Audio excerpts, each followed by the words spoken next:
Hello, everybody. I'm Christian. Welcome back to part two. All right, this is a series about how fitness influencers create eating disorders. All right, and I'm going to focus on Paul Saladino, Abbew, and Mario Rios for being some of the worst offenders, if you will, when it comes to creating eating disorders via their YouTube presence. All right, this will be a long series, so bear with me. And I am reading a script offhand.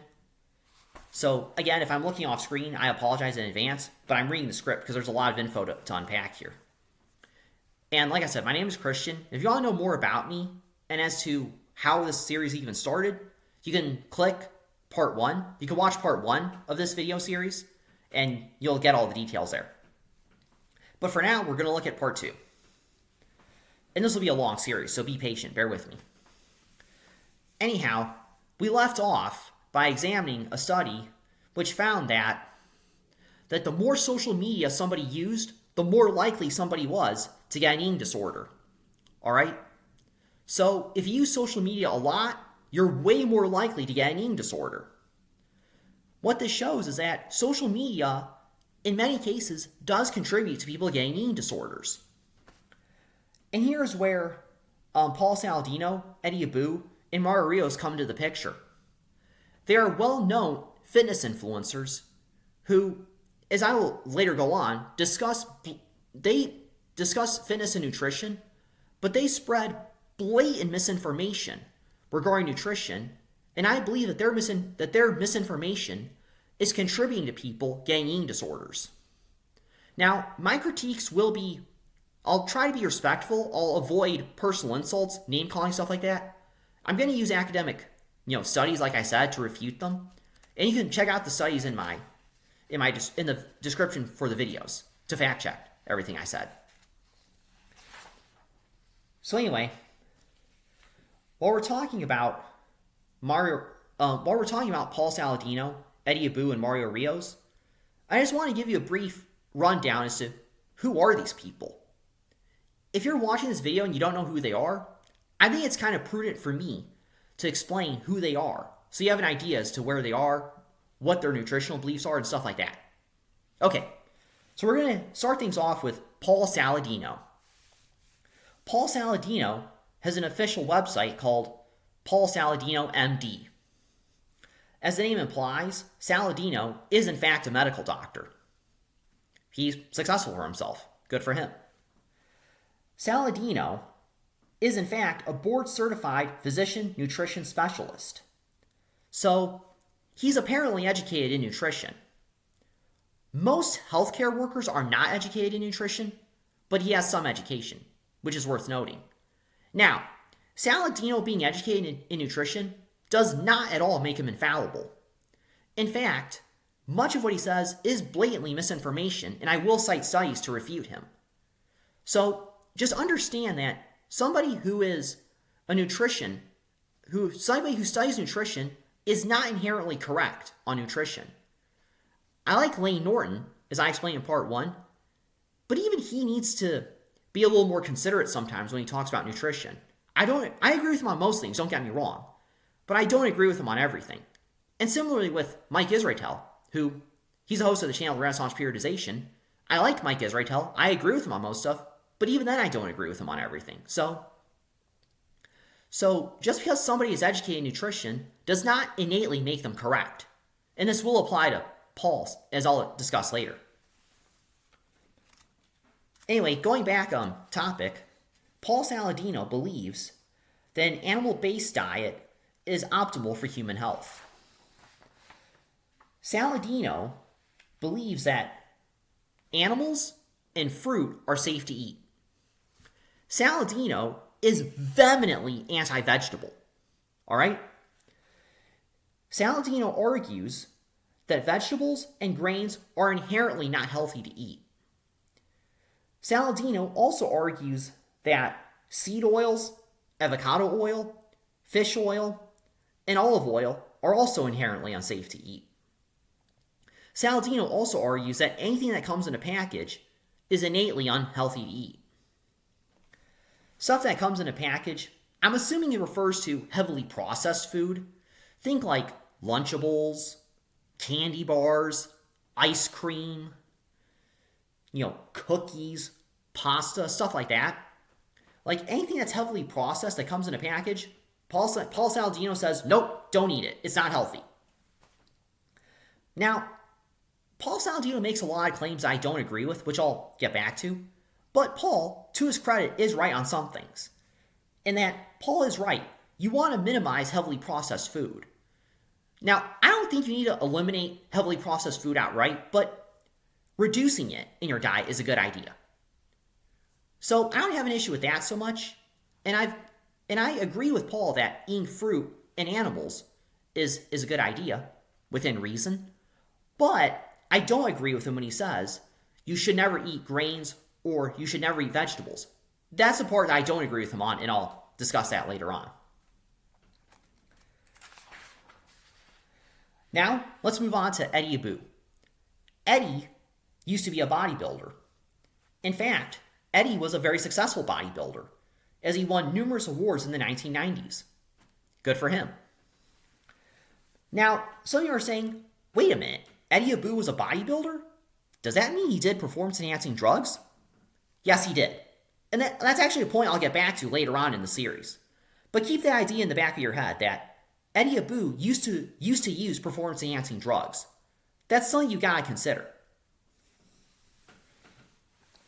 Now, Eddie used to work as a nurse back in the day.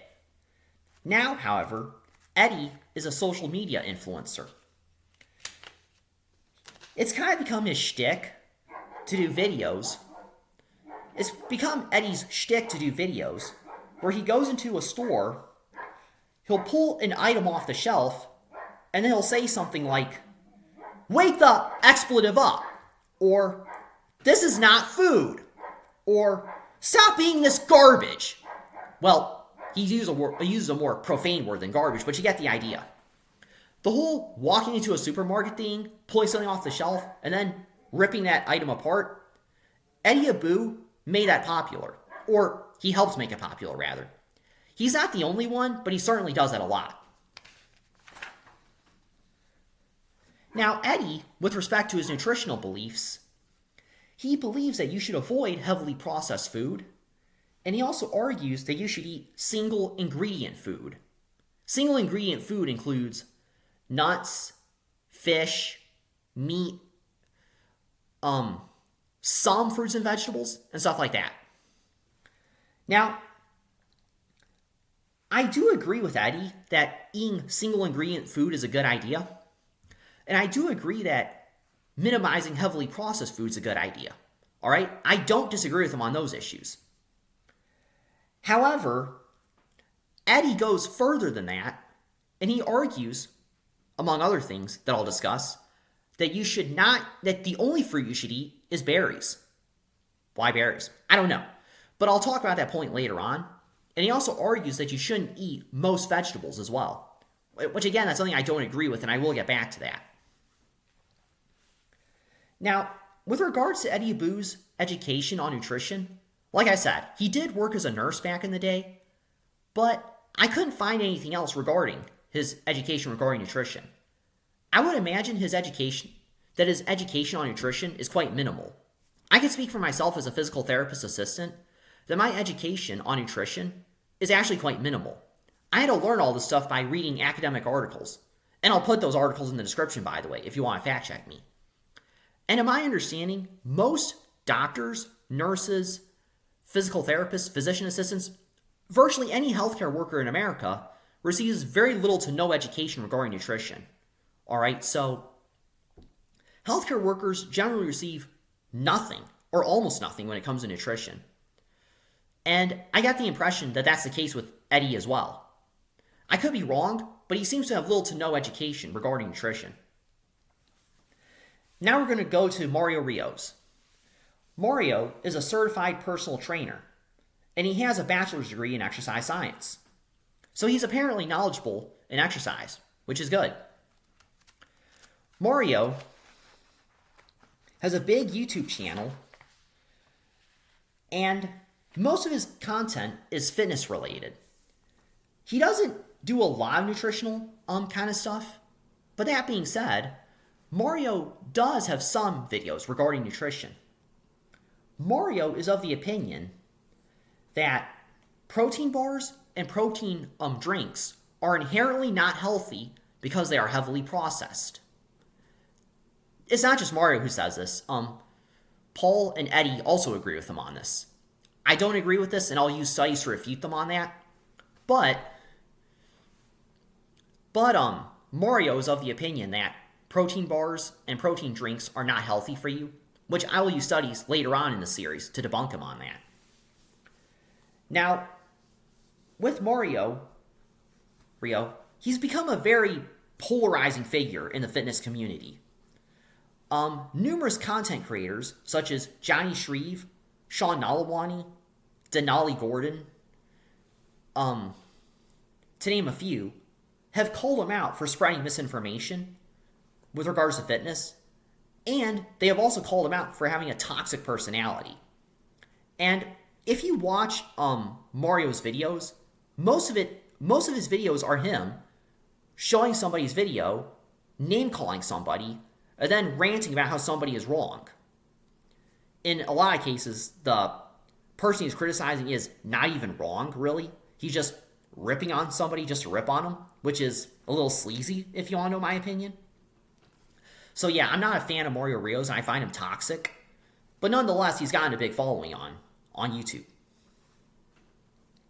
Now, with respect to Mario's education regarding nutrition, again, I could find nothing on the internet with regards to his education on nutrition. So, if he is educated, I couldn't find it. So, that's who Paul, Eddie, and Mario are with respect to their YouTube followings. The way this video series is going to work, there's going to be a lot of videos because I have to keep them at 15 minutes or less. But basically, there's 7 red flags that I want to talk about with respect to fitness influencers and nutrition, all right? These 7 red flags regarding nutrition will be as follows. You might want to take a pen and paper to write down these 7 red flags, all right? The 7 red flags that I want to talk about regarding nutrition are as follows. The first red flag is no credentials regarding nutrition. The second red flag is when an influencer demonizes healthy food. This is where I'll discuss academic studies. The third red flag is criticizing processed food with no context or nuance. The fourth red flag is criticizing protein supplementation. When I'm talking about protein supplementation, I'm including protein bars, protein drinks, protein powders, and stuff like that, okay? So the fourth red flag is criticizing protein supplementation as being unhealthy.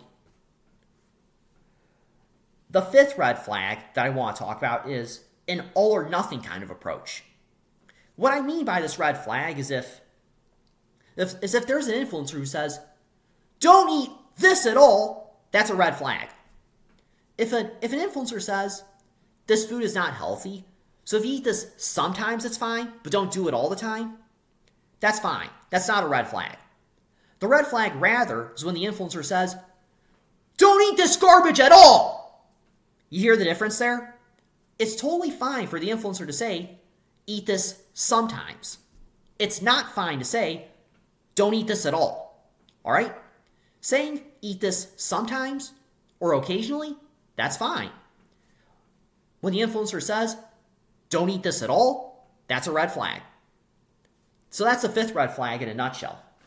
A don't eat this at all kind of approach, or all or nothing.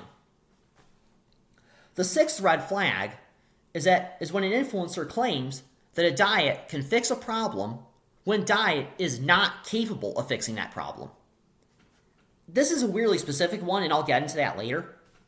The seventh red flag is a history of lying or hypocrisy. Okay, so those are all 7 red flags. Write them down and keep track of them because we'll go down them throughout the series. Thank you for watching. Have a good day and goodbye. I'll see you in part 3.